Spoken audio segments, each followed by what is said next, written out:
Good morning. Thank you, Heather.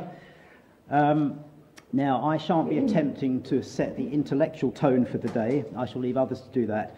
But I do hope to lay down some basic facts surrounding the friendship between Lewis Carroll and George MacDonald. That's Charles Dodson and George MacDonald. And just to sort of hint at the importance of that friendship and put today's talks in context. And it is Dodson, by the way. The G is silent. It's not just a strange way I pronounce it. So to begin with, let me quote this short piece from Greville MacDonald's 1924 biography of his parents, which you may have read on the top of the call for papers. He says, while Dodson, the shy mathematician who hated inaccuracy, loved to question the very multiplication table's veracity, my father, the poet, who hated any touch of irreverence, could laugh till tears ran at his friend's ridicule of smug formalism and copybook maxims. Now, it's actually debatable to what extent Dodson was shy, but we'll let that one go. But what I like about that quotation is that it creates this wonderful image of two very serious, hard-working, intelligent men having fun together. Two very real people. And we should not be surprised that Victorians, such as with such reverence, are still able to have a sense of humour, but it's the extent of their ability to create mirth and their capacity to laugh that's revealing. Now, I come at this friendship from one direction. I'm a Carrollian. I can't call myself a MacDonaldian. Certainly can't call myself that. But what this friendship tells us about Dodson, I would imagine, is matched by what it reveals about MacDonald, and certainly scholars have hinted at that in the past, and I hope that's going to be a recurring theme throughout the day. Now, it's going to appear very arrogant of me if I suggest that I somehow understand Dodson's personality better than the dozens of hard-working biographers that there have been. But I frequently find myself wincing at the way in which writers constantly try to paint this man as a troubled man, socially inept, harbouring dark secrets, living a cloistered life, child-obsessed, etc. In their quest to understand the mystery of the man who wrote the Alice books, and that's always their starting point, it's always about Alice, and he is, for some reason, has to be a mystery, their preconceived ideas are clear right from the start, often even in the titles of their books. But if we search elsewhere for the real Dodson, for example, we look at his friendship with people like George MacDonald, or at least we use that as a starting place in our quest to understand him, not only to my mind does that get us closer to the true man, it also makes his greatest achievements, as we see them today, more remarkable and puts them in a better context. It's not the strange man behind the Alice books who happened to know George MacDonald that we should be imagining or trying to find. It's the friend of George MacDonald's who went on to write one of the greatest children's books of all time. So I think it's appropriate to commence today's proceedings with a slightly pedestrian examination of the friendship between the two men. Just how did they meet? Greville, in that biography of his father, went on to say of Dodson, he asked my father's opinion upon a story he had written and named Alice's Adventures Underground. My father suggested that an experiment should be made upon his young family. Accordingly, my mother read us the story, and when she came to an end, I, being aged 6, exclaimed that there ought to be 60,000 volumes of it. Certainly it was our enthusiasm that persuaded our Uncle Dodson to present the English-speaking world with one of its future classics, and not just the English-speaking world, of course. Now, that's a rather romanticised account of the events, I think, but the significant status that Alice has acquired since has almost obscured the simple reality of it. These two friends, one who's written a story for a child friend of his and wonders if it has any potential. The other offers to read it to his own children and gauge their reaction. Now, that was 1863. MacDonald was already a published writer by then. In particular, Fantastes had come out in 1858. So there must surely be the sense of the experienced writer, MacDonald, being asked his opinion by Dodson, who's not exactly a writer at that stage, in fact, simple mathematics don, but certainly someone who had hopes in that direction. The friendship between Dodson and MacDonald is believed to have begun in Hastings during the period when the MacDonalds lived at a house along the Tackleway. Although Carroll kept a detailed diary for most of his life, the volumes containing entries from around that period are missing. Greville MacDonald, however, states that it was during the Tackleway period that they became acquainted. Now, in Dodson's diaries, there's no mention of MacDonald prior to 17th of April 1858, which is the point at which the diaries are missing. And the MacDonalds moved away from Hastings to London in October 59. So if we take Greville at his word, it seems likely the meeting occurred between April 58 and October 59. Now, we are able to track some of Dodson's movements during that period. We know he made several other visits to Hastings. Without going into a full analysis here, the most likely time of the meeting seems to be around May 1858. MacDonald was then 34, married with children. Dodson, 26, single, and just establishing his career as mathematical lecturer at Christ Church, Oxford. Dodson would have been visiting his maternal aunts, Henrietta and Margaret, at 2 Wellington Square in Hastings. Dodson suffered from a stammer, and during one of his visits he was introduced to the specialist James Hunt at Orr House on the outskirts of the town. Hunt was a close associate of a Dr. Hale, the prominent physician and homeopath, who was an important medical advisor and all-round counsellor to the MacDonald family. Greville MacDonald reports that his father was giving lectures in the drawing room at the house on the Tackleway in early 1858, and perhaps Hunt suggested to Dodson that he might like to attend. That's pure conjecture, but one has to consider the means by which these two men came together. And perhaps we'll hear more about that later today. Up to that time, Dodson had published just a few papers and pieces in journals, short stories, poems mainly, but he had already established his Lewis Carroll pseudonym, first used in a piece written for the Train magazine in 1856. Lewis Carroll was certainly not a household name, and he would not have been introduced to MacDonald as a writer. More likely, it was Dodson's hobby of photography which acted as the calling card if one were needed. Dodson took up photography in 1856 and appears to have mastered the art very quickly. At that time, not many private individuals took up photography as a hobby or succeeded at it. It was a slow, complicated process, but Dodson had enough success for it to serve as a means of introduction when required. For example, in 1857, he used his photograph of Agnes Grace World, dressed as Little Red Riding Hood, as a means of introducing himself to Tennyson. It's quite a bold move to do that for a young Oxford mathematician. So I suppose it's one of life's mysteries and one of its pleasures as to how and why people strike up friendships. And it fascinates me to imagine Dodson and MacDonald first being introduced and then very quickly establishing a rapport and later a deep and rewarding friendship. I'm not sure how many times the two men met during the MacDonald-Hastings days. I suppose it wasn't often, and the close and productive friendship between the two men didn't really establish itself until after the MacDonalds moved to London.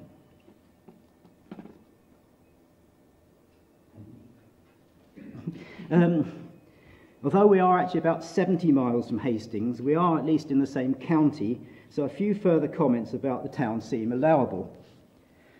Dodson continued to visit the town and spent further time with Dr. Hunt. He records this in a letter to his sister in 1860 and again in 1861, where he gives Hunt's address in Hastings as his place of residence. Now, any town proud of its heritage is likely to celebrate the great works that were written there, but I'm afraid we can't make any great claims for connecting the origin of Alice with Hastings or anywhere else in Sussex, unfortunately. But there's one particular connection which is interesting, which I don't think has been widely reported. In 1861, Dodson delivered a lecture entitled Feeding the Mind in Hastings. Feeding the Mind's a very witty talk. It's entertaining, yet it's almost a sermon, suggesting that the mind needs to be fed just as the body does, and that quality, quantity, and frequency of feeding is just as important for the mind as it is for the body. The lecture was adapted and repeated a few years later and was first published just a few years after Dodson's death. Perhaps it can only be regarded as a minor piece, but I think Hastings and Sussex can be proud of that. Meanwhile, of course, MacDonalds were living in London at Tudor Lodge in Camden, now with its blue plaque unveiled a few years ago, and here the MacDonald-Dodson friendship really flourished. The MacDonalds were a remarkable family, as you can imagine, gifted and charming. Dodson would have been fascinated by all of them. George's devotion to Christianity would have made Dodson comfortable, and Dodson's humour, with its sense of the absurd, yet always reverent, clearly appealed to MacDonald. The children were equally charming by all accounts, intelligent, full of life and enthusiasm, just the sort of young companions whose company Dodson enjoyed. And of course, they were all very photogenic and willing sitters for Dodson's camera. Another aspect of the MacDonald family life is particularly important, and that's the theatre. The reputation of the theatre as a respectable form of entertainment was very low around this time. Even amateur or private performances were often regarded as less than wholesome. Dodson, however, was a frequent theatre-goer, and during his life he received quite a lot of sharp criticism about it from his family and friends. He was particular in his choice of production, of course, and if he was ever embarrassed or upset by what he saw on stage, he was willing to confront the playwright or the producer about it. But provided the plays were respectable and reverent, he believed it was a suitable form of entertainment for himself and for his many young friends. Dodson frequently took young children to the theatre and encouraged and supported child actresses. At one point, he even considered producing an edited version of Shakespeare's plays to make them more suitable for a young Christian audience, and sent round this circular to his friends and colleagues to solicit opinions for his proposed Shakespeare for Girls, which never published, probably thankfully. The MacDonalds' love of the theatre and their active participation in it must have been very comforting for Dodson. To find a friend who was an equally committed Christian with strong aversion to irreverence and who had an equally strong love of the theatre must have been very pleasing and an endorsement for his own views. So it seems quite natural that two men should develop a companionship that would have been fascinating to have heard them in discussion. The friendship was not just between the two men, of course. Dodson was a close friend of the whole family, particularly young Greville. Among the artists and craftsmen that Dodson knew was the sculptor Alexander Munro. I say that as if one should automatically assume that Lewis Carroll should have a circle of friends of artists and writers and so on. He was an Oxford mathematician, but still he did have this remarkable circle of friends. Now, Dodson visited Munro's studio on one occasion. In 1860, he met two of the MacDonald children, Mary and Greville. At the time, Greville was modelling for the sculpture often referred to as Boy Riding a Dolphin, and Dodson gives an account of the meeting in his diary. He says, "They were a boy and girl about 7 and 6 years old. I claimed their acquaintance and began at once proving to the boy, Greville, that he had better take the opportunity of having his head changed for a marble one. The effect was that in about 2 minutes they had entirely forgotten that I was a total stranger and were earnestly arguing the question as if we were old acquaintances." Dodson explained that a marble head would not need to be combed or brushed, and at this Greville turned to his sister with an air of great relief, saying, "Do you hear that, Mary? It needn't be combed." Dodson adds, "I've no doubt combing with his great head of long hair like Hallam Tennyson's was the misery of his life. His final argument was that a marble head couldn't speak, and as I couldn't convince either that he would be all the better for it, I gave in." The statue, as some of you will know, was repositioned in Hyde Park in a newly planted garden a few years ago, and a new plaque provided jointly by the Lewis Carroll Society and the George MacDonald Society retells the Dodson's slightly obscure but charming connection with the statue, and it reproduces the drawing by Dodson that he did for Greville. As I said, the actual diary for this period is missing, but the quotations I've just read are from Stuart Dodson Collingwood's biography of Carroll, and Collingwood did have access to all the diaries. There is a slight mystery here. Even though Collingwood explicitly states that Dodson and MacDonald had already met by this time, and Greville confirms that, Dodson's tone doesn't really suggest that he already knew the children or the father at that point, and that he had done so for several months. And this has led some writers to claim that the meeting between MacDonald and Dodson actually took place after this visit to Munro's studio, and in some books about Carroll it is stated that the first meeting of the two men took place in London rather than Hastings. I believe that's a mistake. I think if Dodson had met the MacDonalds in 1858, as Greville suggests, Greville would have been 2 years old. When he meets Greville again in 1860, it's in a light-hearted way that Dodson claims his acquaintance, as he puts it, because to the young Greville, Dodson was a stranger, obviously not remembering him from the Hastings days. But I suppose the exact date and the circumstances don't really matter. More important is the fact that Dodson had yet to write the Alice books, and I think this is critical. The story of how the Alice books came into being is so often told that I won't dwell on it for long. On July the 4th, 1862, Dodson, with his friend Robinson Duckworth, and the three daughters of the Dean of Christchurch, that's Lorena, Alice and Edith Liddell, went on a rowing excursion on the river from Oxford up to Godstow. And it was during that trip that some, if not most, of Alice's adventures were told to the children. And at the end of the day, as Dodson returned the children to the deanery, Alice asked him to write down the story, which he agreed to do. It took him several months to complete the story, and even longer to finish the pictures. But the end product, was this beautiful gift of an illustrated manuscript, which is now one of the great treasures in the British Library, and usually on exhibition.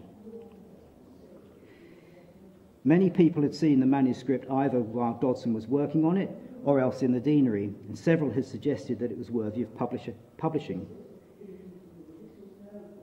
There are quite a few names put forward as the one who persuaded Dodson to proceed with publication, but there can be little doubt that it was the MacDonald family's enthusiasm, and in particular George MacDonald's endorsement, that led to its eventual publication. It's also been suggested that MacDonald persuaded Dodson to engage Tenniel as the illustrator. So between 1863 and 65, so that's 5 years into the friendship with MacDonald, Dodson expanded the original underground manuscript quite extensively, adding almost half as much again in order to create the published book. And of course he returned to the Alice theme again for the sequel Through the Looking Glass, which was published in 1871. We can only hypothesize on the extent to which MacDonald and his family had an influence on the actual content of the final Alice books, but one has to be open to the possibility that Dodson's close friend, poet, author George MacDonald might have been as important as Alice Liddell herself was to the evolution of those books. The clues are all there: white rabbits, magic mirrors, falling down rabbit holes, golden keys, etc.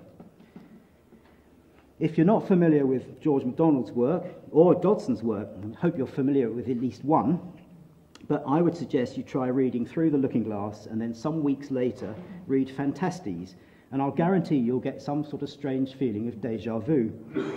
Clearly there is some inference, and perhaps that helps us to explain Greville's excitement at first hearing Alice's Adventures Underground read to him. It might have been that it had the familiarity of his father's books, but just written in a more humorous style. The extent to which the influence worked the other way is also very interesting. Having read Looking Glass and Fantastes, some of George MacDonald's Lilith may seem eerily familiar to you. The late Carroll and MacDonald scholar John Docherty believed the influence was equally strong in both directions, and has suggested that the two friends actually agreed, perhaps while walking down the Tackleway, beforehand that they should each attempt to write a new fairy story. It's difficult to prove that idea, and I like it, but difficult to prove. And I've met some Carroll and MacDonald scholars who are absolutely horrified at the very thought that their author wasn't 100% original in the books they created. Dodson eventually photographed all the MacDonald family, and good prints of these images still survive. Now, we often use the word pioneering when talking about Carroll as a photographer, and he's sometimes described as a photographer of only children. He did take a diverse range of photographs, though: adult portraits, costume tableau, some landscapes, even some skeletons. But it is his portraits of children, I believe, that are the real works of art. He overcame the restrictions or limitations of the medium, and through his ability to engage in a friendship with the models themselves, he left us with a legacy of several hundred superb child portraits, and those of the MacDonald children are wonderful examples. Many of these were taken in Elm Lodge in Hampstead, home of Mrs. MacDonald's father. Others were taken at MacDonald's subsequent home at 12 Earls Terrace, Kensington. When the MacDonalds moved to Italy, the friendship with Dodson virtually dissolved. The MacDonalds returned, but it was a while before the old friends made contact again, and they hardly saw each other much during the remaining years of their lives. I don't believe there was any serious disagreement, or that they were really drifted apart for any significant reason, just that their lives moved on, and both parties became increasingly busy, and they had a wide range of other friends. However, the close friendship lasted for about 20 years following that initial meeting, and continued to a lesser extent for nearly another 20. So to bring this to a close, let me refer to a short and lesser-known piece of Dodson's writing. It's the 1860 humorous poem called A Sea Dirge, It was published in a journal called College Rhymes, and it's a wonderful piece of nonsense in which he claims to hate the seaside. It begins, "There are certain things, as a spider, a ghost, the income tax, gout, an umbrella for three, that I hate, but the thing I hate the most is a thing they call the sea." Later verses claim, "For I have friends who dwell by the coast, pleasant friends they are to me. It is when I am with them I wonder most that anyone likes the sea. They take me a walk, though tired and stiff, to climb the heights I madly agree, and after a tumble or so off from the cliff, they kindly suggest the sea." Of course, it's well known that Dodson really did like the seaside, frequent visitor he was, and that the MacDonalds were no longer living in Hastings by the time the poem was published, but it does conjure up images of the final days of the Tackleway. And when the poem was later reprinted as in the illustrated volume called Rhyme and Reason, though Rhyme and Reason has a question mark after the word rhyme and a question mark after the word reason, so it's probably pronounced rhyme and reason, I don't know. The drawing by Arthur Frost, which accompanies the poem, shows clearly the fishermen's huts on the beach, which are unique to Hastings. So no doubt Dodson had the MacDonalds in mind when he commissioned that illustration, remembering, I think, perhaps the happy days at Hastings. So clearly a significant and influential friendship in Dodson's eyes, and if we investigate it deep enough, we can see the relevance of it to the works of the two men and the way they thought. But to me, simply imagining the two great minds brought together, the humorous recitations, imagine the excitement of the children when Uncle Dodson arrived, and the way they conspired to produce those brilliant photographs, it all paints a wonderful picture of two remarkable men and serves as a useful key to understanding their personalities. Thank you.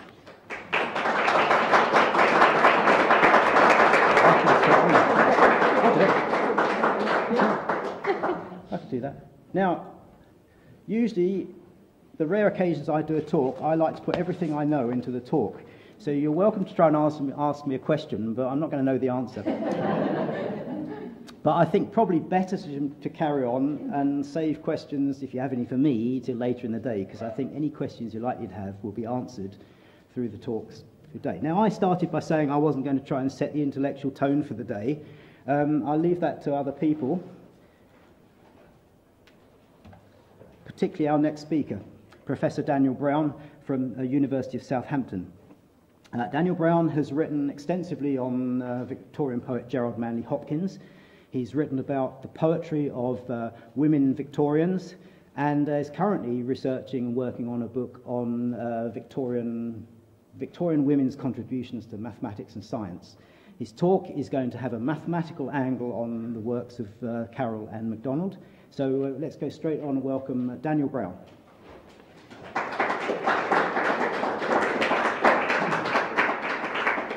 Great, thank you very much, Mark. Okay, I'll just see if I can just put my phone on so that I don't go on forever. The header said she'll hit me on the head with the mouse at the right time, so that's a reassurance to us all. Okay, now I just get this little clicker. Which I'm just getting the hang of. There we are. Thanks, Mark. Lucky Mark's here. Being, writes the pre-Socratic philosopher Parmenides, is bounded on every side like the bulk of a well-rounded sphere, from the centre equally balanced in every direction. So Parmenides was a sort of 6th century philosopher, very early. He's attributed with the first logical argument in the West, and he writes his philosophy in hexameter verse, in poetry. And of course he's also interested in physics, so he talks about this perfect geometrical form of the sphere, also the physical thing, it's equally balanced, it's a perfect thing. So I think it's quite nice as an emblem of something we're not so familiar with in today's world of specialisation and departments in universities and schools and so on, of someone who's interested in everything and seeing everything, seeing all of being coming together in this emblem, or literally he thought it was a sphere, perfectly consistent with itself, so it's perfect mechanically in terms of physics, but also this sort of perfect geometrical form. So I thought it might be a nice emblem for looking at the books, Fantastes and Alice's Adventures in Wonderland, that I want to focus on today, and the relationship between the two of them.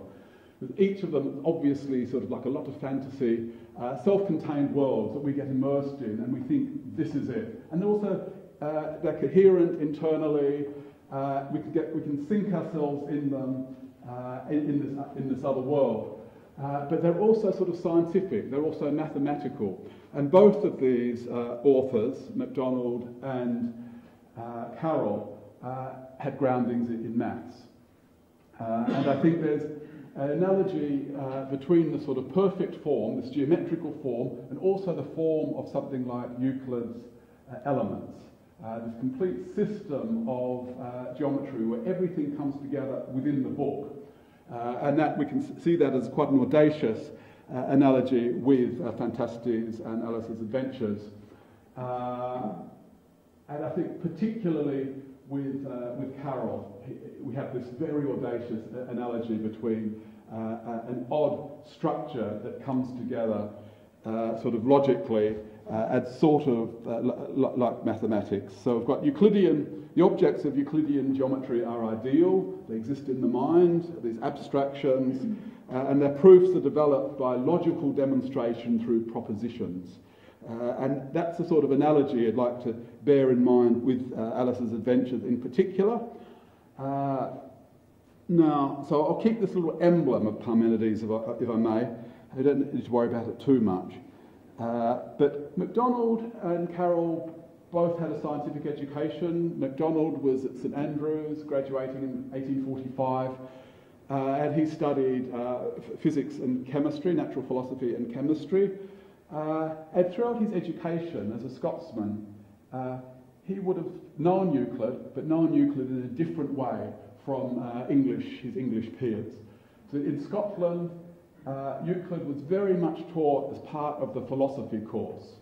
So in looking at Euclid, they'd be looking at it as part of classics, and more than that, as part of broader classical philosophy, particularly Pythagoras and Plato.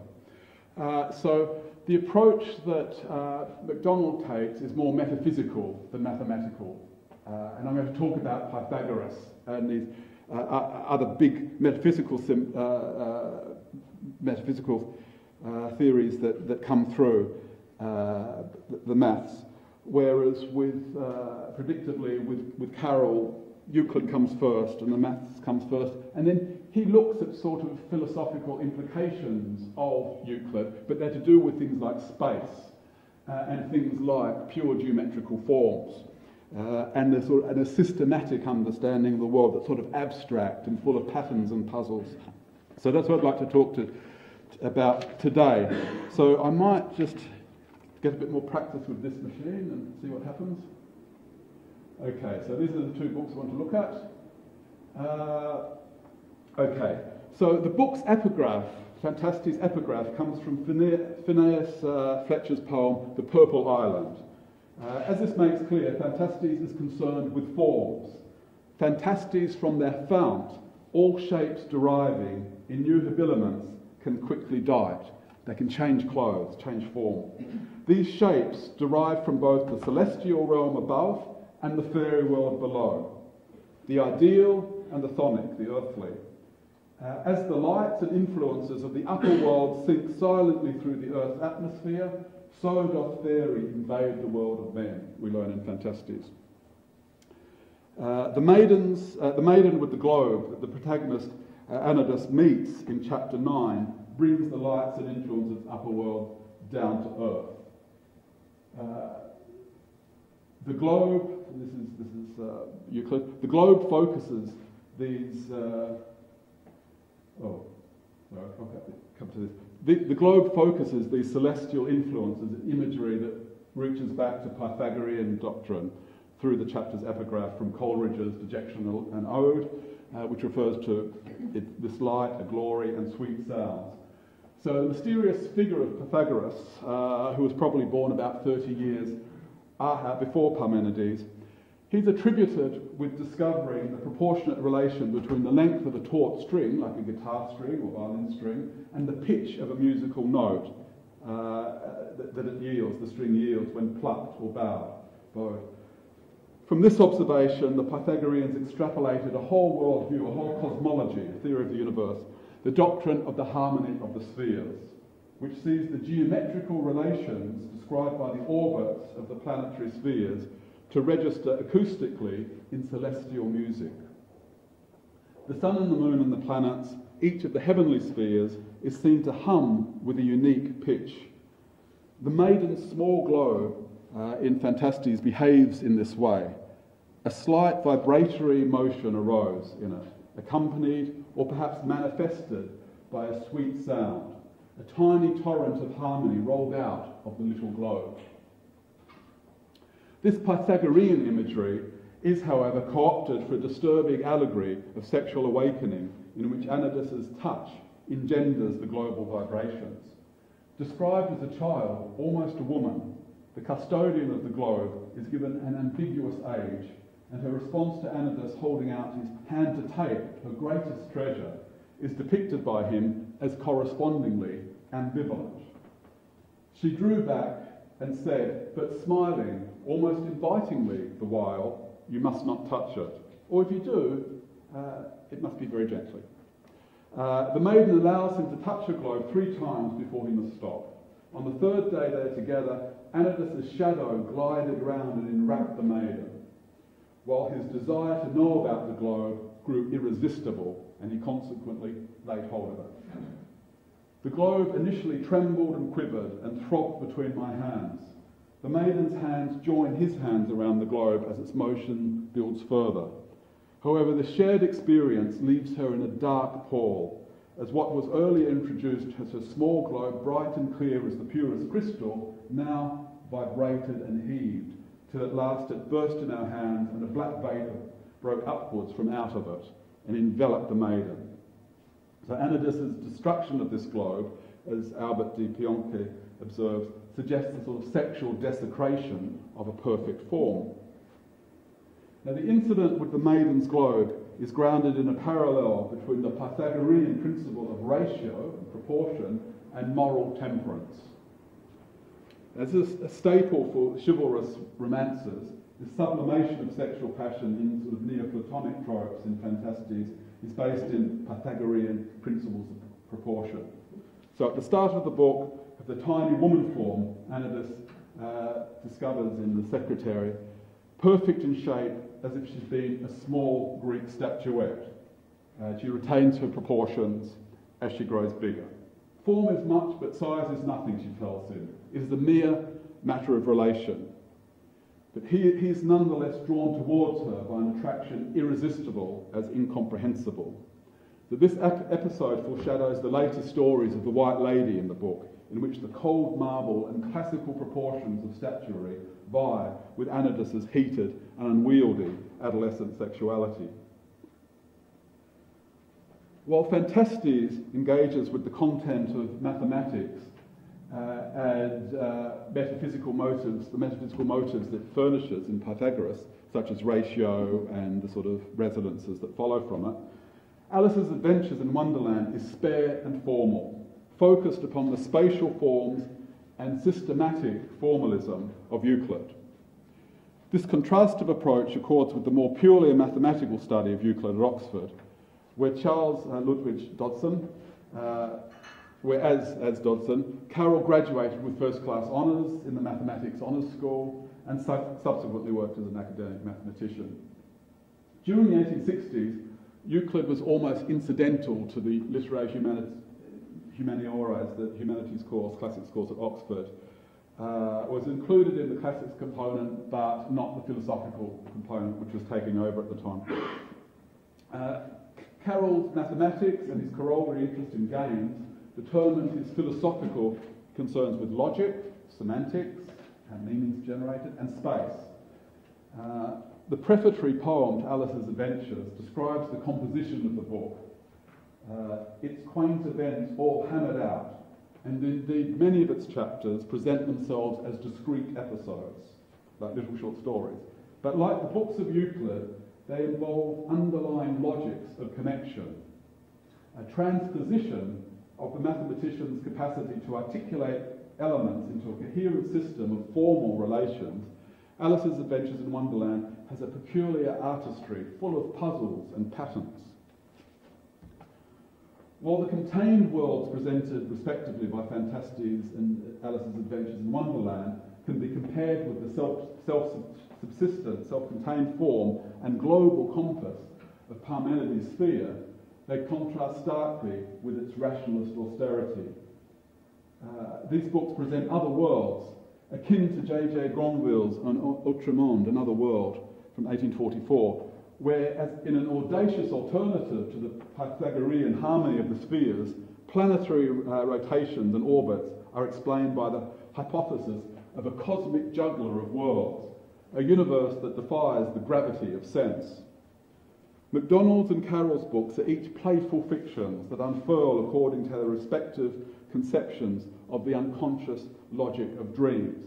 So each of them is presented as a dream, but they seem to be that special sort of dream we have from time to time, where you have the dream, but you know you're dreaming.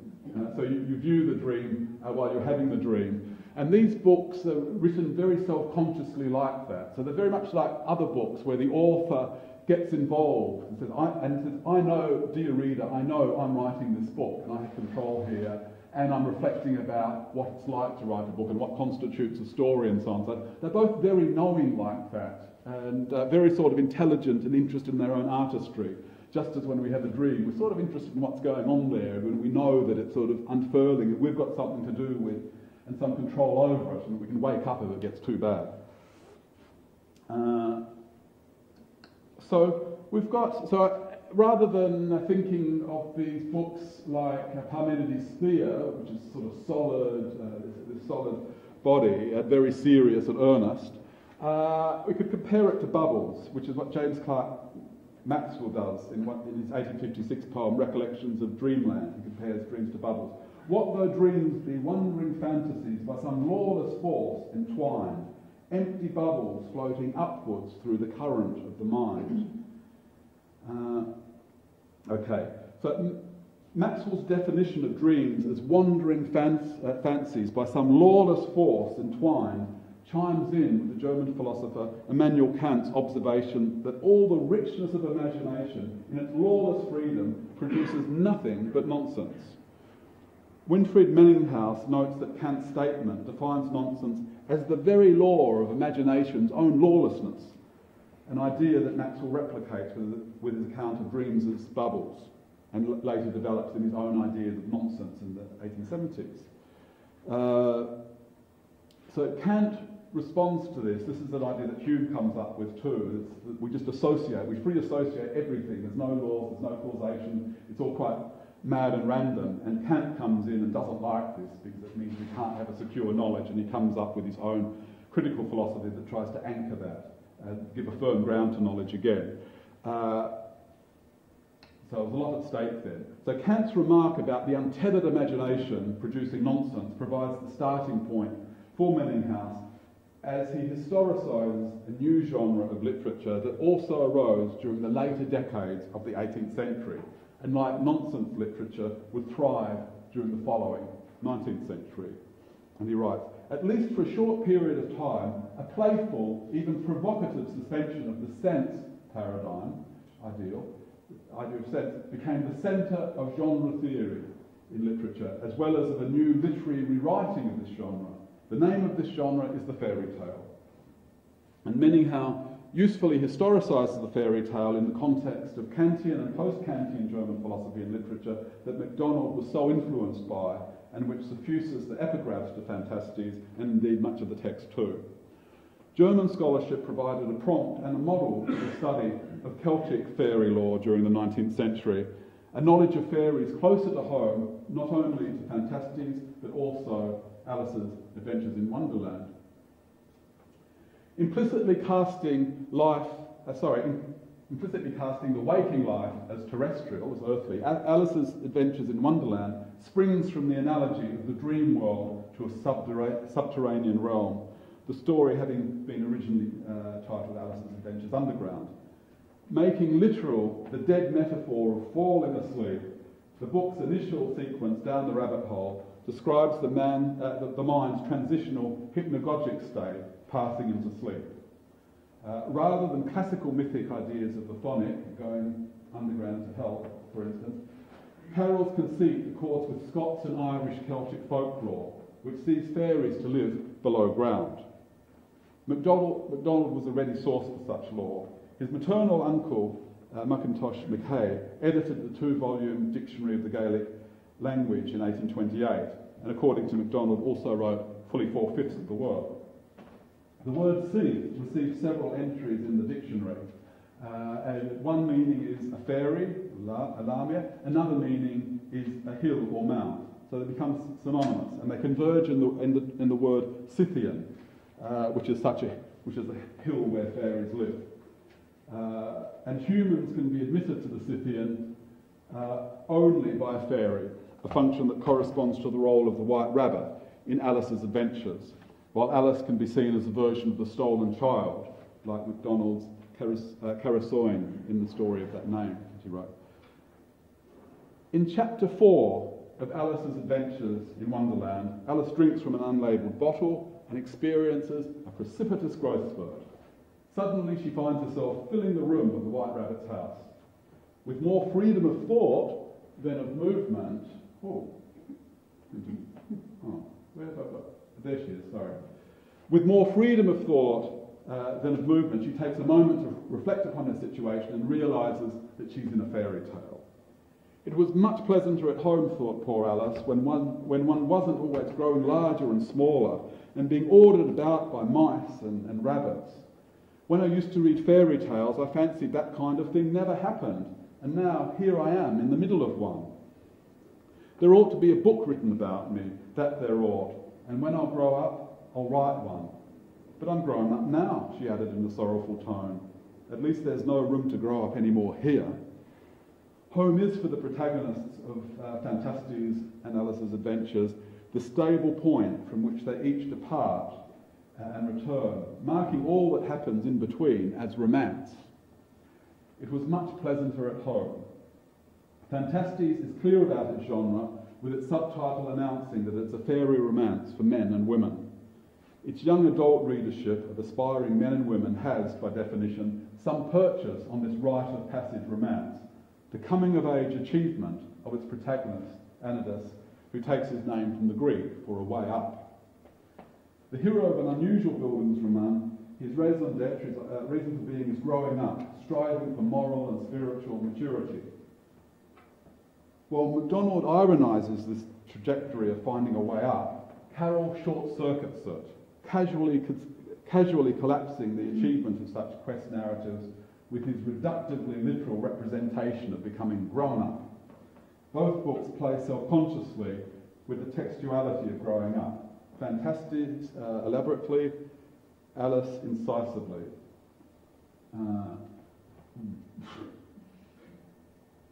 Sorry. There we are, sorry. Such metatextual concerns, the sort of self-conscious concerns the book has with itself, are endemic to both Fantastes and Alice's Adventures, for each is grounded in the conceit that is a dream authored by the protagonist. So we often participate in our dreams, but when we think about it, we also author them.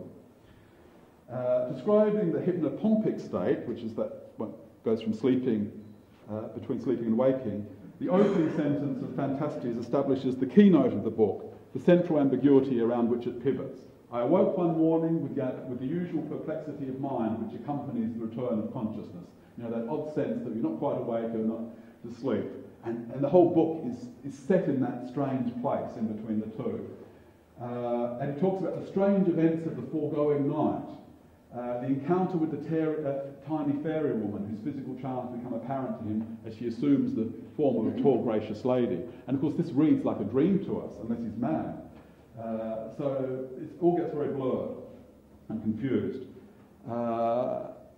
Even the events of waking life are given this sort of hypnopompic poise in Fantastes between waking and sleeping. This confusion between waking and sleeping states, established in the early chapters of Fantastes, buffers the ensuing fairy romance from the outside world. So you have this sort of globular, enclosed world I was talking about that's very much like the containment of being in a dream. And nature is admitted into the world of Phantastes as artifice, as artificial.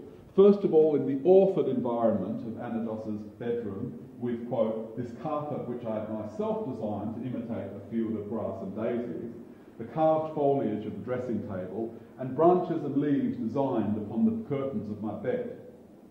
Irrigated by the water overflowing from the room's wash basin, these elements acquire a dream-enhanced sense of reality, verisimilitude, growing and proliferating to form, quote, the path into fairyland. Having made this dream-waking transition, waking-dream-confused transition, Anadus becomes lodged in the world of the magic forest as both protagonist and author. Anadus's adolescent preoccupations with himself are often represented in Phantastes as a form of dissociation in which he assumes the role of the protagonist in his own book. It's all about me, as many a teenager will say. And indeed, or think anyway, and indeed in many others that are embedded in it.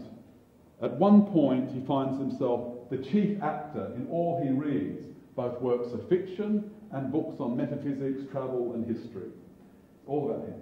The overarching quest narrative propels him, my unfinished story, that Anados writes, urge me on, I must act and wonder. The metatextual dimension that sustains Anados is introduced emblematically in the cottage at the entrance of the magic forest, with the old book which screened the window, mediating the view beyond. So instead of the realist medium of transparent glass, the forest is reached through the alternate optics of art through the book, which is variously identified later in Phantastes with a multiplying glass and a kaleidoscope, and more elaborately with the mirror that Cosmo van Weerstal insists lifts us out of the realm of fact into the realm of art. So I've got this parallel between dreams and art, I guess, too. While the woman at the cottage removes the old book so that Anados can read it, this act does not reveal a new direct view of the forest. As drawing a white blind over the window he is facing, she replaces it with another screen. This suggestive image of the screen fits with the further optical trope of the magic lantern that Anados invokes before he tells the story of Cosmo, as he explains that, quote, the fairy book glowed and flashed the thoughts upon my soul with such a power that the medium disappeared from the consciousness and it was occupied only with the things themselves. This describes the process, imaginative and solipsistic, by which Anados comes to identify himself with each of the protagonists of the stories.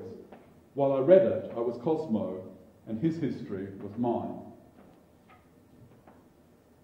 So Phantastes might be intended for both men and women, but it's pretty much a boy's own story. And women tend to take a secondary role quite often as sort of femme fatales or as motherly figures, or here as this sort of angels in the forest who don't have arms but they do have wings. The men alone have arms, the women have only wings, while the maidens go looking for children just as children look for flowers. So I'll just cut that bit because I'm just worried about the time. But you've got the general idea. It's almost a cliche for Victorian literature, I guess. Alice's Adventures in Wonderland, of course, is different, and this is one reason that it seems so interesting to have this young, very independent young girl as the hero of the book. Alice's Adventures in Wonderland offers a poised riposte to the masculinist conventions of the romance genre that Phantastes represents, and partially critiques, to be fair. Carroll's book not only places a young girl as its protagonist, but has her enact a deflating parody of becoming grown up. Lacking the gravity of Anados's metatextual dependency, his sense of himself as the centre of the stories he encounters, Alice and her book play lightly with aesthetic self-reflexivity, the sense that I'm in a story, I'm in a fairy tale. It's much lighter with Alice and more playful. Like Anados, Alice sees herself as belonging to a fairy tale, She does not, however, assume that the fairy tale is about her, but rather thinks that there ought to be a book written about me. Anodus's book is written from the perspective of his ostensible coming of age, and he self-consciously inhabits his story along the way, confident in the generic conventions of its unfolding and of the power of reading to sustain and amplify the protagonist's, being. Evidently aware of the conventions that books are authored by adults and that younger selves are written about retrospectively, Alice acknowledges that the time for her to write about a book about herself would be when she's grown up. But, she observes, I'm grown up now. Alice's is a romance of contingency and contrasts rather than of questing and achievement. Childhood is not regarded in Alice's Adventures in Wonderland as a caterpillar stage that will one day yield the butterfly of adulthood. Rather, this is a book that finds caterpillars interesting in their own right, and where the Caterpillar's Council in Chapter 5 makes growing up for Alice instantly adjustable and reversible. While Liddell and Scott translate anodus literally as a way up, they also distinguish another form of the word as anodus, having no way or road impassable. And this tension between the two meanings fits the ironic treatment of anodus's misperceptions and judgments, as a sort of snakes and ladders progress that he makes in the book.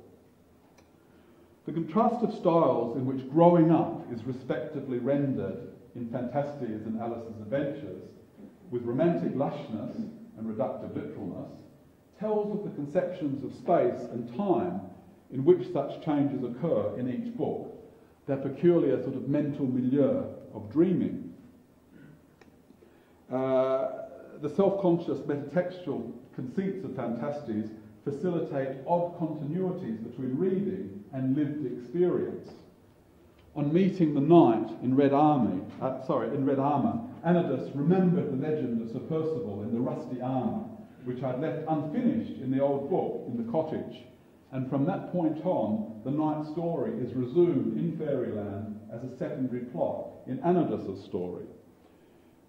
This prevalent conceit of characters rising into three-dimensional life from the pages of books is inverted by the old woman Anodus comes across in Chapter 8, who reads, quote, from an ancient little volume without raising her head.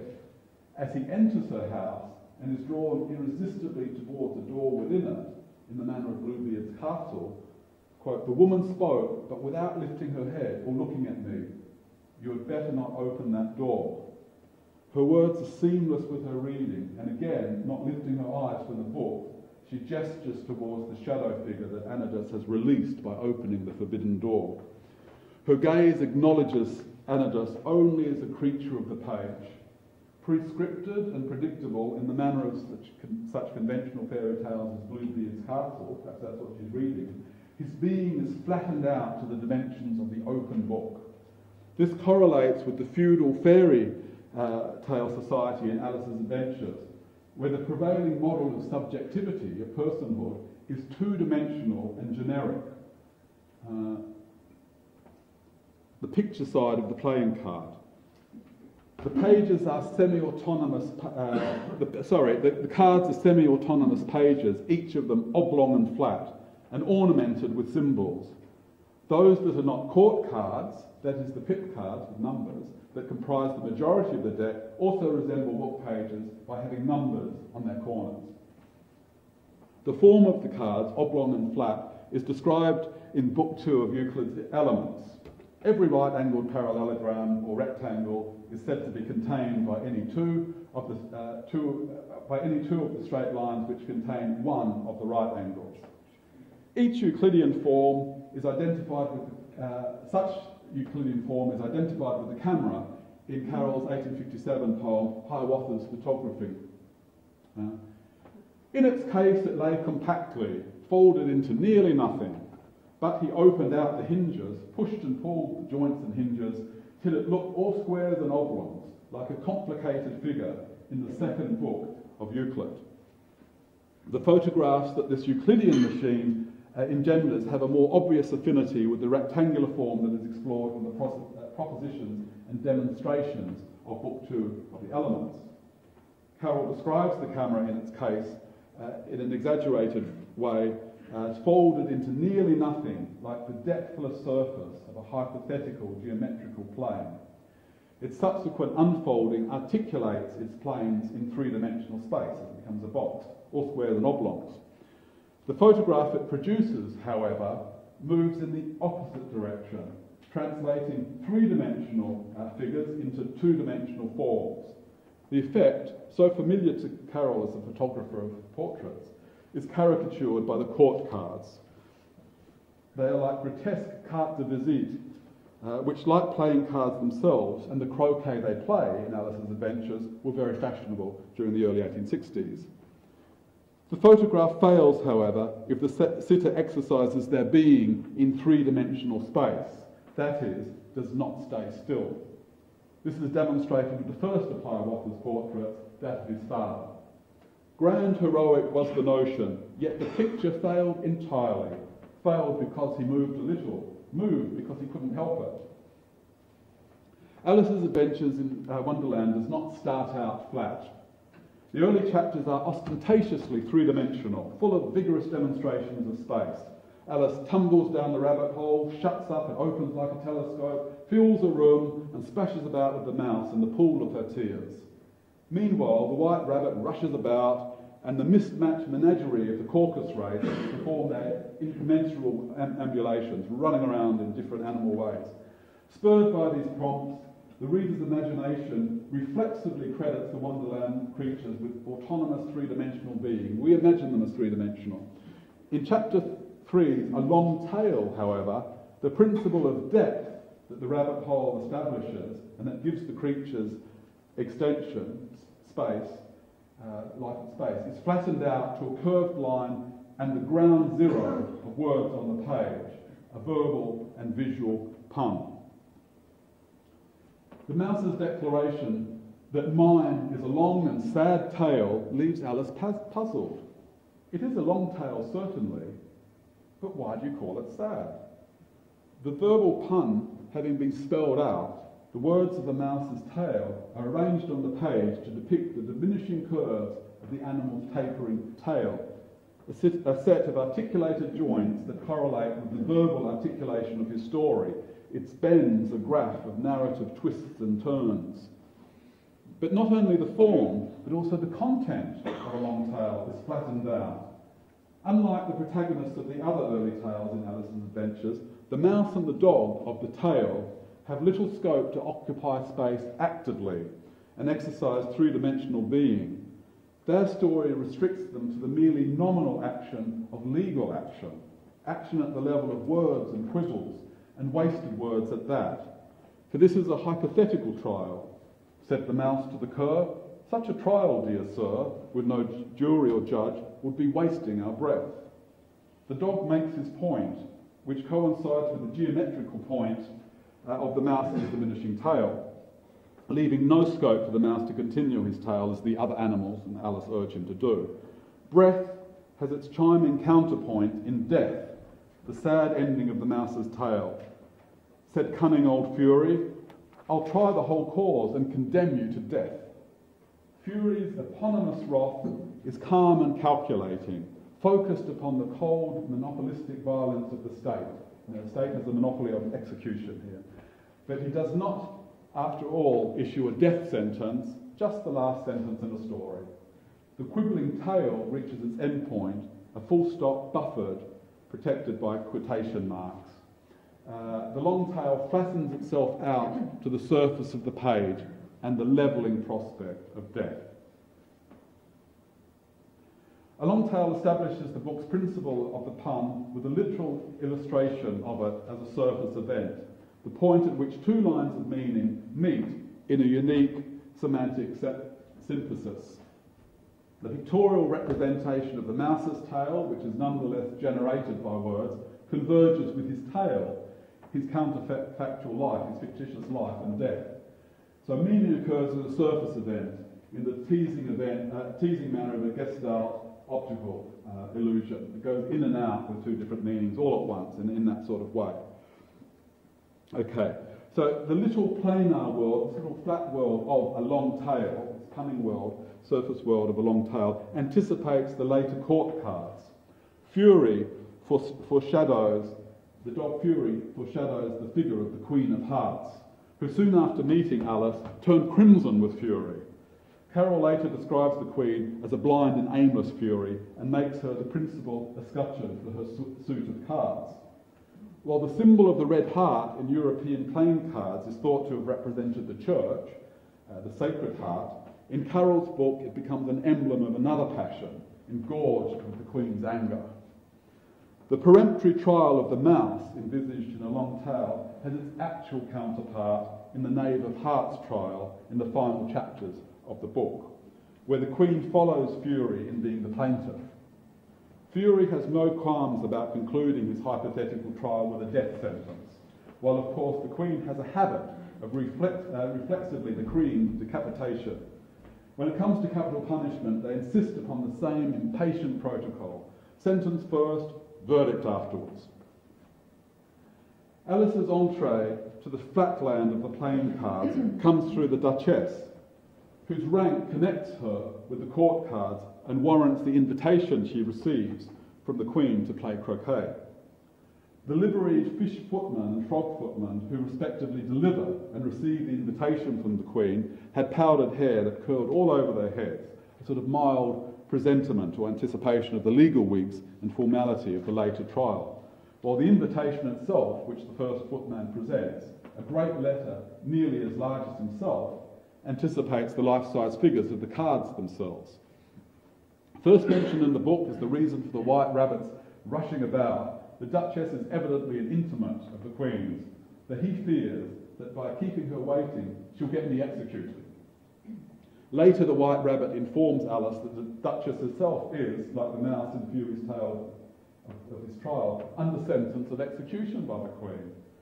The Duchess emerges after her reprieve, once again an intermediary between the three-dimensional and the two-dimensional worlds, with a habit of flattening all experience into moral lessons. Everything's got a moral if only you can find it. At the end of chapter 6, the fading three-dimensionality of the Duchess's Cheshire cat settles on the lingering image of his grin. The Duchess's lack of a sense of humour does not stop her from making a pun. When Alice displays her knowledge that the Earth takes 24 hours to turn around its axis, the Duchess interrupts, flattening the global pivot of axis into what looks like its plural, axes, the horizontal and vertical lines that describe a plane in mathematics. But as the Duchess continues, it becomes clear to the reader that this is a punning premonition of a very particular flat figure, as she espouses the Queen of Hearts' preferred way of dealing with people who displease her. Talking of axes, said the Duchess, chop off her head. Alice then resumes her talk of the Earth's revolutions. 24 hours, I think, or is it 12? To which the Duchess responds, again repudiating any implication of mathematics. I never could abide figures.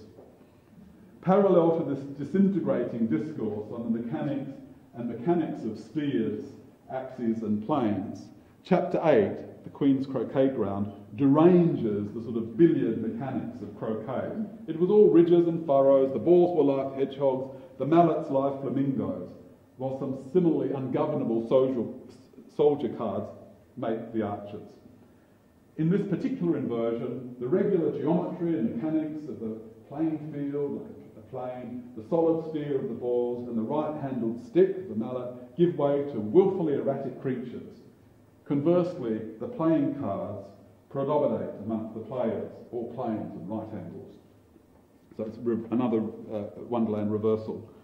Rigid and unyielding, as befits the creature of cardboard, the Queen of Hearts' cries of "off with their heads" are, according to the Griffin, invariably fictitious, like the earlier pledge Fury makes to the mouse in the tail to condemn you to death. The Griffin assures Alice it's all her fancy that they never execute nobody, you know. Like Fury, the Queen is the plaintiff in an arbitrary trial that is overtly textual, where the letter of the law is literary. Responding to the King of Hearts' command, herald read the accusation,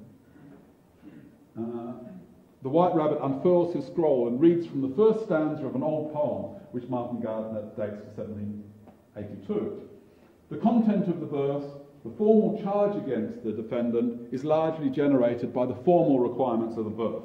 It's simple metre and rhyme. The Queen of Hearts, she made some tarts, all on a summer day. The Knave of Hearts, he stole those tarts and took them quite away.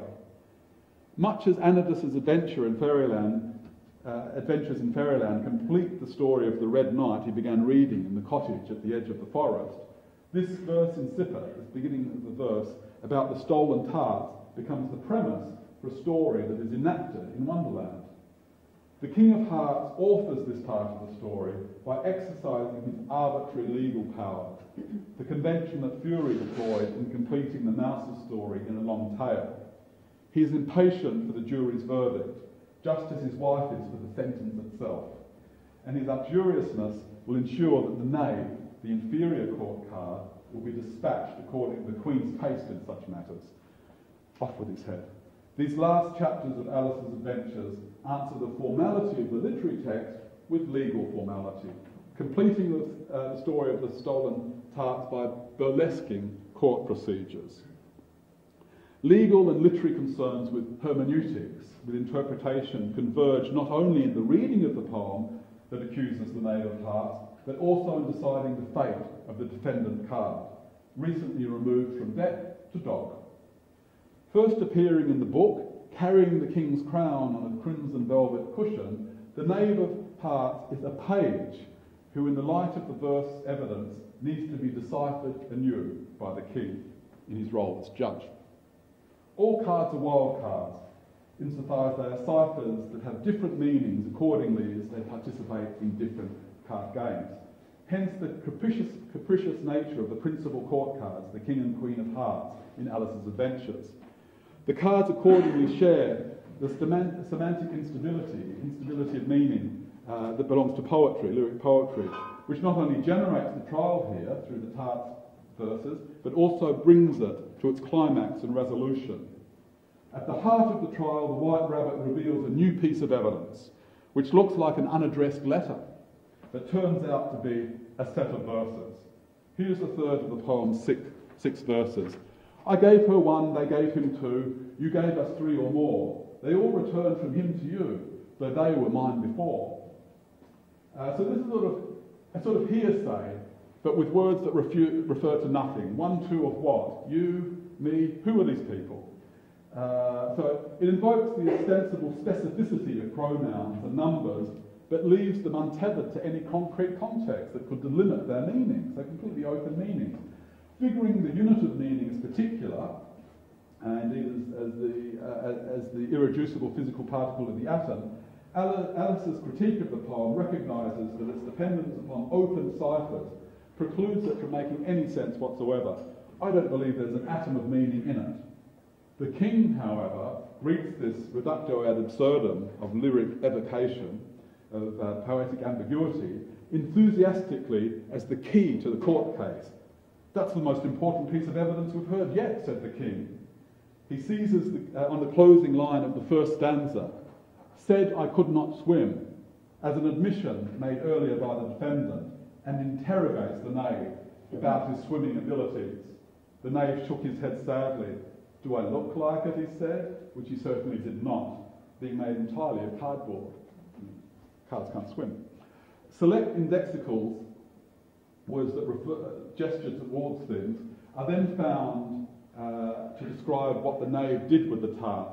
I gave her one, they gave him two. So the king arbitrarily says there's one and two refer to the tarts. It could refer to anything, of course. The king, however, questions the accuracy of another line. Then again, before she had this fit, you never had fits, my dear, I think, he said to the queen. Never, said the queen furiously. This exchange, of course, reminds the reader that the queen does little else than have fits of rage. Having apparently established a limit to the semantic capacity of one line of the poem, he remarks, then the words don't fit you. It's a pun, the king added in an offended tone, and everybody laughed. Like Alice's critique, the king's bad pun of the riddling fit that doesn't fit draws attention to the overweeningly capacious fit of the poem and a further punning sense of fit as a part of a poem, as in The Hunting of the Snark and Agony in 8 fifths. Closer to the date of the composition of Alice's adventures, and offering a further pun on the word, Carroll's poem Poeta Fifth Non Nascitur, a poet is made, not born, from Phantasmagoria, 1869, includes the following instructions in writing poetry, a formula for the set of verses that the White Rabbit read out in evidence. Mention no places, names or dates, and evermore be sure throughout the poem to be found consistently obscure. While the pretext and prosecution of the trial are literary, Alice's experience of it is correspondently mediated by her reading. Alice had never been in a court of justice before, but she read about them in books, and she was quite pleased to find that she knew the name of nearly everything there. This allows her to identify jurors, a word that she is particularly proud of, so that she savours the word sound, saying it 2 or 3 times over to herself. While Alice abstracts the form of the word jurors from its sense into its sound, the 12 jurors themselves were all writing very busily on slates, conscientiously but indiscriminately describing words, first their own names, and then Alice's comment on this practice, stupid things. A poem Carroll wrote in 1863 concludes that the majesty of justice then is seated in the wig, and Alice too recognises the judge by his great wig, and the poem goes on to observe that makes the silliest men seem wise, having a wig, and it's certainly the case with the king. The judge, by the way, was the king, and having casually noted the absence of the separation of powers, the text refers the reader to the frontispiece of the book if you want to see how he did it. That is, he wore his crown on the wig. The frontispiece is a fine emblem for this punning conflation of court cards and court of justice. Yep. Organised around the horizontal symmetry of the court cards, with their conventional representation of the King and Queen of Hearts in full face, as happens on the cards, and below them the Knave of Hearts in profile. This flat pictorial composition also grasps the static composition of the court of law and composure of legal action. In revising Alice's adventures underground for publication as Wonderland, Carroll greatly elaborated the trial episode from 2 pages to 2 chapters, while his full-page drawing for it was developed into Tenniel's woodcut, in which form it became the frontispiece, an emblem of the book. The woodcut retains but formalises Carroll's composition, bringing forward the symmetry and flatness of the court cards, while his decision to bring it to the front of the book makes it a key image. Occupying a full page with margins, the frontispiece suggests an equation between the playing card and a page of text.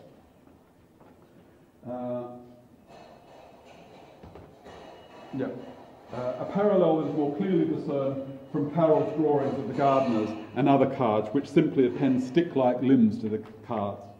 Saw that earlier.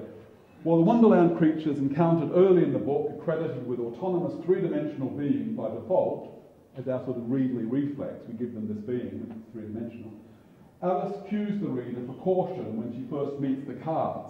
Why? They're only a pack of cards, after all. Anubis has a similar moment of scepticism in the farmer's house, which she overcomes accordingly as, "My eye fell upon a little girl who was sitting in the chimney corner with a little book. I believed in Fairyland again." A pack of cards is like such a little book, a resemblance that became more apparent during the 1960s with the advent of such loose-leaf novels as Mark Supporter's Composition No. 1, in which the pages are held in a box and shuffled before reading. Alice was never the little girl unself-consciously sunk in her little book of fairy tales, but, as noted earlier, knows that she is in the middle of one. At the close of the book, Alice recognises most fully that the cards, these characters who have their being on the page, are brought into being accordingly as they are lent credibility and power by the reader. "Off with her head," the Queen shouted at the top of her voice. Nobody moved. "Who cares for you?" said Alice. She had grown to her full size by this time. "You're nothing but a pack of cards." At this, the whole pack rose up in the air and came flying down upon her. She gave a little scream, half of fright and half of anger, and tried to beat them off, and found herself lying on the bank with her head in the lap of her sister, who was gently brushing away some dead leaves that had fluttered down from the tree upon her face. Rising in unison and wrath in the last hypnopompic hurrah, the cards fall as dead leaves, a quibble that punningly confirms that earlier dream function as leaves of books, animated by the imagination of the dream and the reader, now rendered inert, lifeless, as happens when we close a book, I guess. And now, mercifully, I've closed my lecture. Thanks.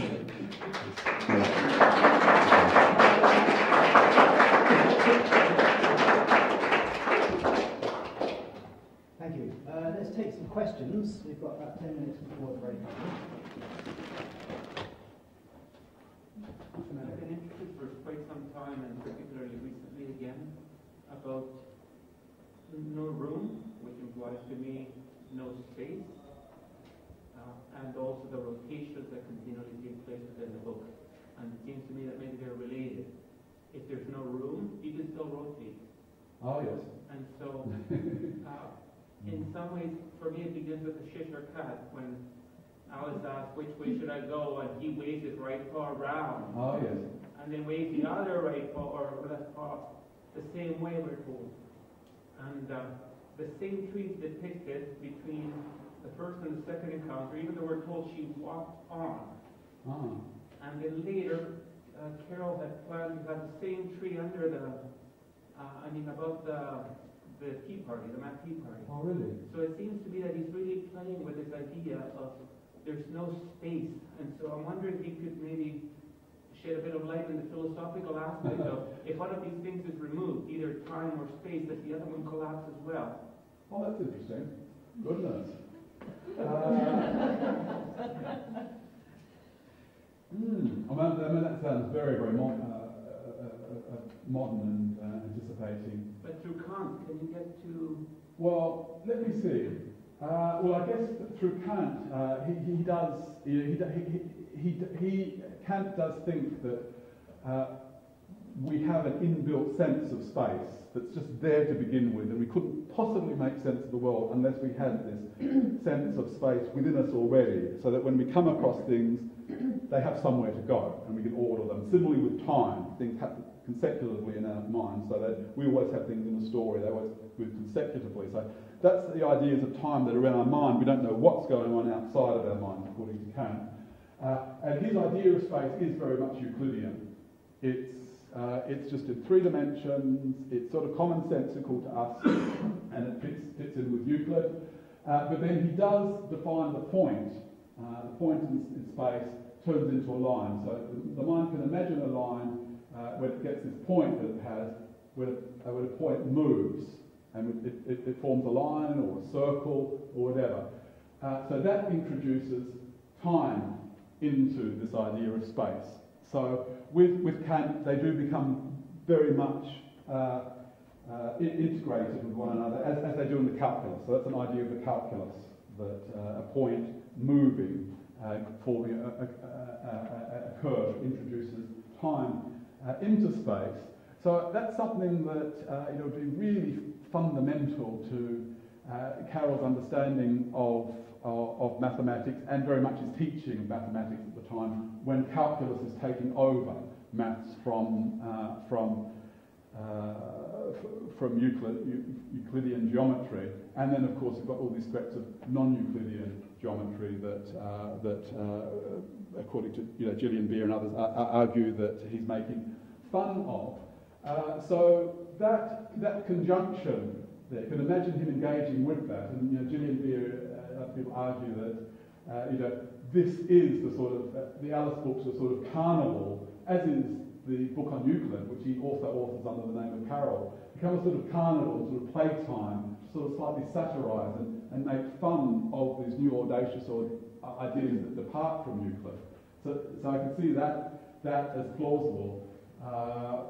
And there's a lot of physics going on at the time with people like Maxwell and others, and the beginnings of non-Euclidean geometry, and Riemann in Germany in the 1850s, all feed into these new ideas of a sort of space-time continuum, if you like, that we're very familiar with through Einstein, and which James Clerk Maxwell comes up with his equations in 1860 that become the basis for this idea of relativity that Einstein formulates finally in the early 20th century.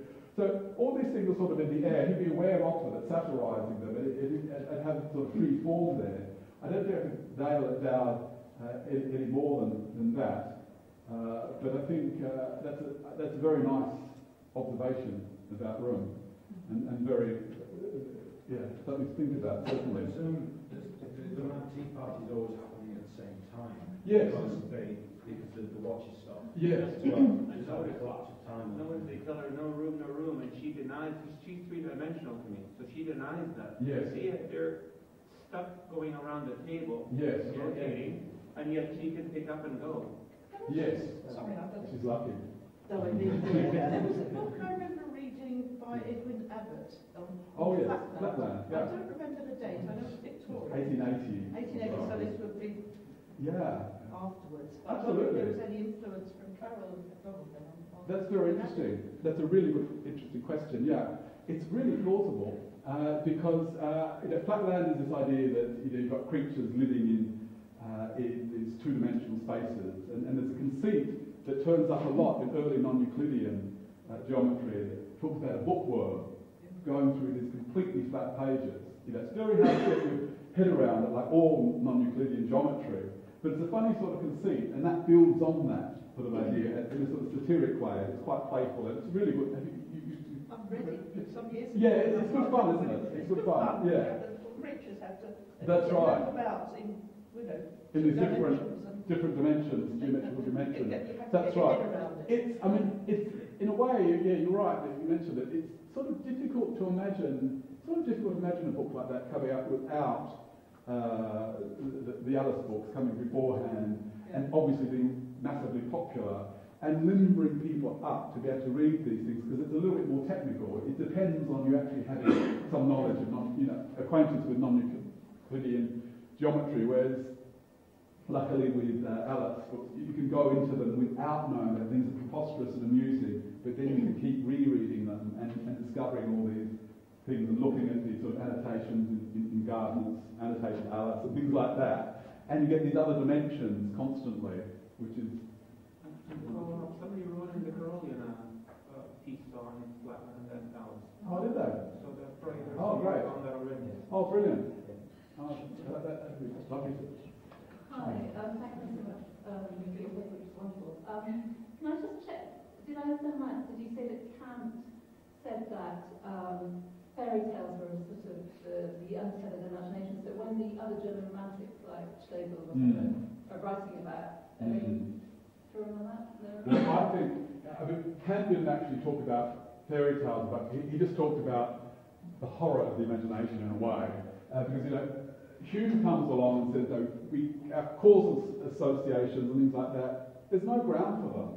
We think, is there a causal relation between, night and day? They follow all the time, but conceivably they could stop. Or was the sun cause daylight? We can't really say. We're used to the associations. So everything becomes imagination in Hume. You just put stuff together, and you put anything together. So it's a very radical critique of our idea of knowledge. Kant comes along a bit panicked by this, like a lot of his contemporaries, and says, no, we have to anchor this. And so he does it with the mechanisms of mind, has this very bureaucratic faculty psychology that processes our sense data and regularizes it, and we can have knowledge again. And he keeps the imagination under control of the understanding. The imagination brings in images and things like that, and we can imagine things, but then they become ordered and shaped by the understanding.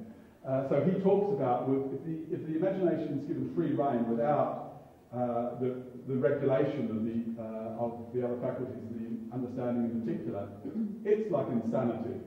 It's like the dream world. It's a sort of return of the repressed in rational terms, so that's Kant. Then, of course, you've got all the post-Kantians reacting against him to some extent. I mean, they can't go before him, but they have to answer him.